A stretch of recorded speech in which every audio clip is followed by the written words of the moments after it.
Well, I have a question. You and I had talked about this once before, and in passing, you said something that really struck me, and you said, you know, if you're going to see your last days coming, don't try to take things with you. Mm-hmm. You know, whether it's regret, I know you just touched on guilt. You might want to elaborate on that a little bit more. Well, it has to do with the fact that this clinging and this fighting and this resistance to what will eventually happen to all of us is so accelerated when we get cancer. And I think we just have to somehow try to live with an open hand and saying, I was given all this, but I have to release all this. And so there's all kinds of releasing. There's releasing of talent. There's releasing of potential. But I think the deeper kinds of releasing are the releasings of unforgiveness for people in our life. And many times this needs to be one way. You may not hear the resolution, but I think we need to give and ask for forgiveness in that season of life. Because for two reasons. Number one, our soul needs to be relieved of the burdens we're carrying. You know, bitterness and unforgiveness, as they say, is like drinking poison and expecting your enemy to die. And it literally is the cause of all kinds of ancillary problems in physical illness. And that is the emotional disturbance of knowing that I have this on my conscience, or I'm bitter about something. So if we can release that, mm-hmm. and to as much an extent as possible, to leave behind no unstated forgiveness or no unasked for forgiveness. And of course, essential to the Christian message of the world is that that's what God has offered us first, so that we can feel forgiven by Him through His Son, Jesus. Once knowing that, then we're more able to offer that to others. So it has to do with those deeper wells of not carrying it with us and mm-hmm. and recognizing that we've not been cheated. God knew from the beginning of our life how long we would last. And even though it always seems too short to us, it's not too short for Him.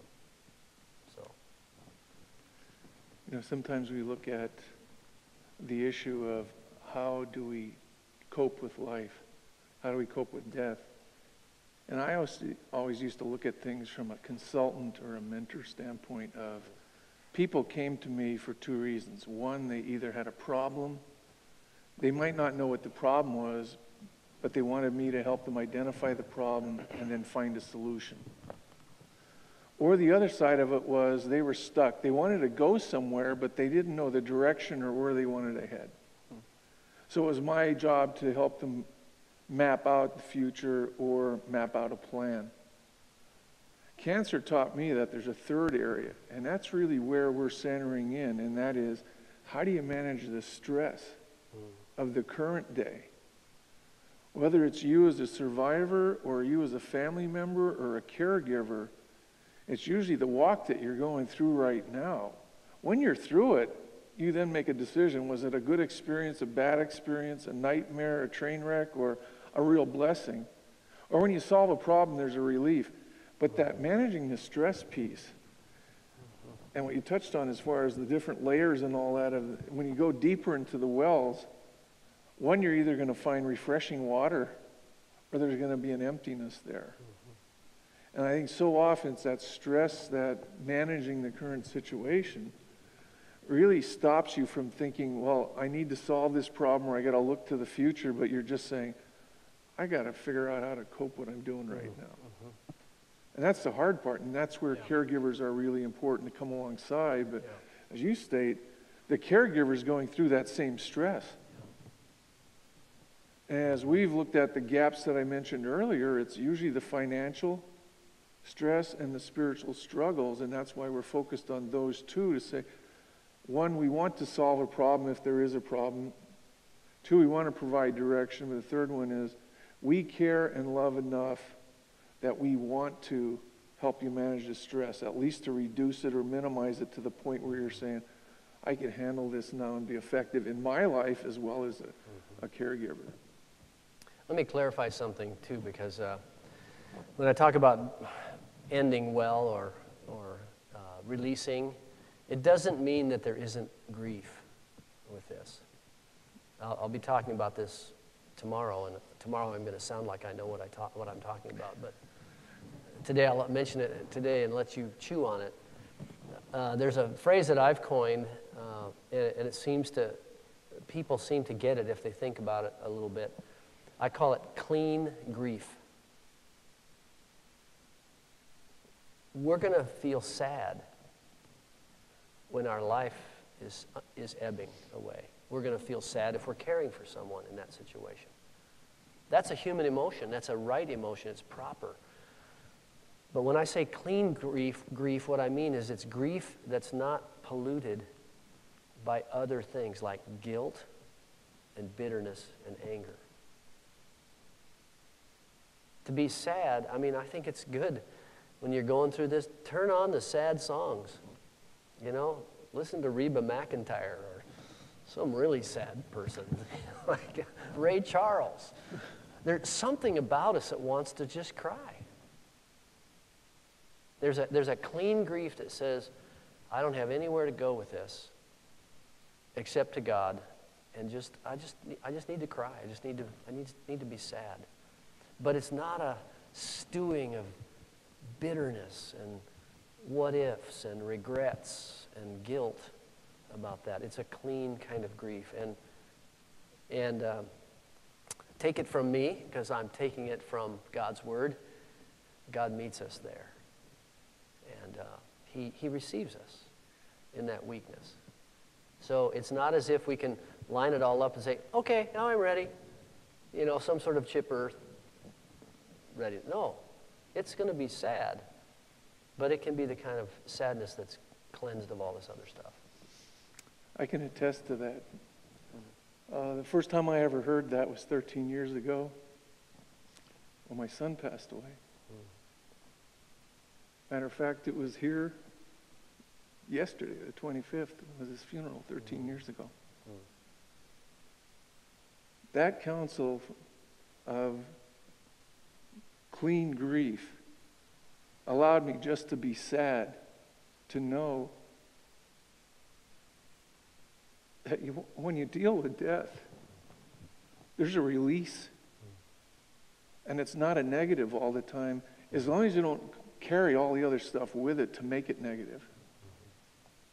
So, you know, I purposely set the conference up during this time frame as a celebration of life. And I think we all have to look at, do we have clean grief? There is sadness. That grief is there all the time. But there's also a hope. And there's also a love there that you overcome the grief and you replace it with something better, not something bitter. So that has helped. Roger's counsel there helped Beth and I've shared this with a lot of people since, about that clean grieving process. And when you can get to that point, there's a pure release that you just feel like a wave hit the beach and cleaned it away. And now it's a pure white sandy beach, and you're saying, you know what? It receded, now I can move on with my life. I think we have one question here. You said that, first of all, thanks a lot. It was really good. It's been really, really excellent. Thank you so much, Roger.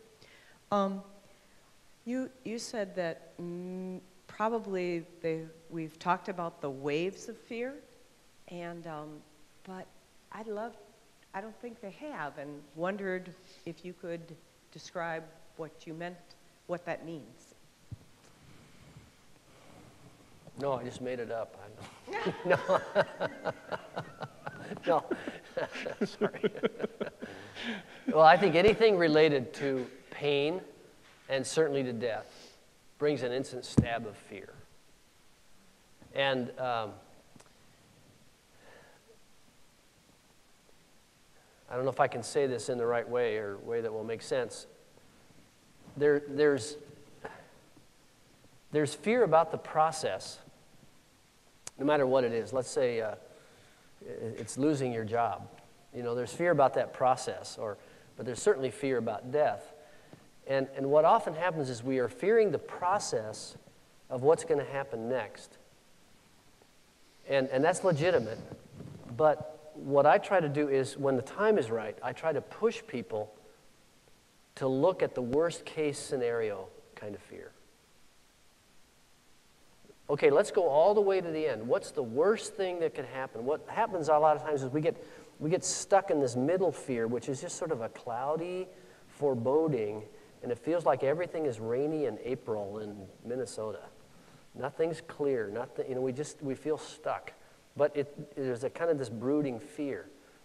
But we really need to go to the end and say, what's your worst fear? What's the worst that could happen here? Well, in all of our lives, it's death. But when we go to the worst case scenario and we ask the question, I would ask the question this way as a pastor: will God meet me there at the worst possible place? And I know theologically, and I bring myself by faith to say, yes, he will. I know he will be there at the worst possible place. And so if he's there at the worst possible place, that gives me the courage to come back and say, well, then he can meet me on Monday, January 26th, when I go into the oncology lab and I'm fearful.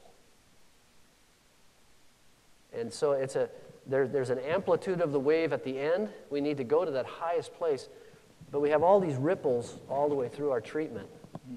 And they all contain fear. I had a very wise pastor tell me one time when I was just a young buck, know-it-all pastor. But he told me this because I didn't understand what I was doing. He said, the medical profession dispenses fear. Now, he wasn't blaming them. He was just saying every time you get a report, every time you get your prognosis, it's just ladled with fear. We just need to recognize that. We live with fear all the time, but unless we go to the end and say, you know what, I'm going to be okay there. I know I have hope at the very end, then we won't have courage to meet our fear in the middle. I don't know if that answers your question, but yeah. When my mother and father passed away, I created what I called a Death with Dignity program, in which they called the grandkids and complimented them, had individual time to talk with them. They encouraged them. They told them how significant they were in their life. They made it like a living eulogy to them.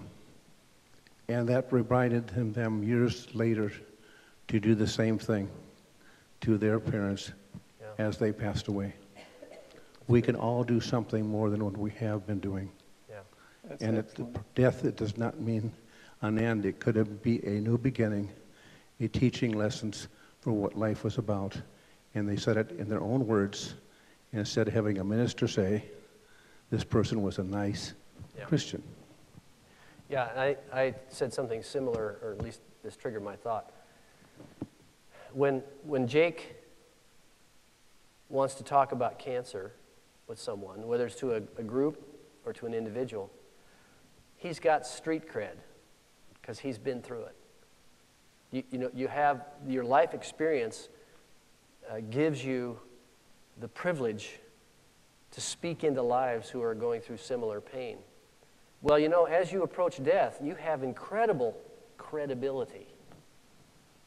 Now, you don't really want it, but you have an incredible credibility to call people to yourself and say, here's what I want you to finally hear from me. Did you ever hear me say this to you? I love you, I'm proud of you, or I forgive you, or please forgive me. There is incredible power because you've earned the right at that point in your life to speak to people in as plain and clear and unclouded a way as possible. And that's something we need to remember. Even though we feel very weak in many other areas, people desperately want to hear. what their loved one has to say, even at that extreme part of life. Right. Very good. Well, our time is over for this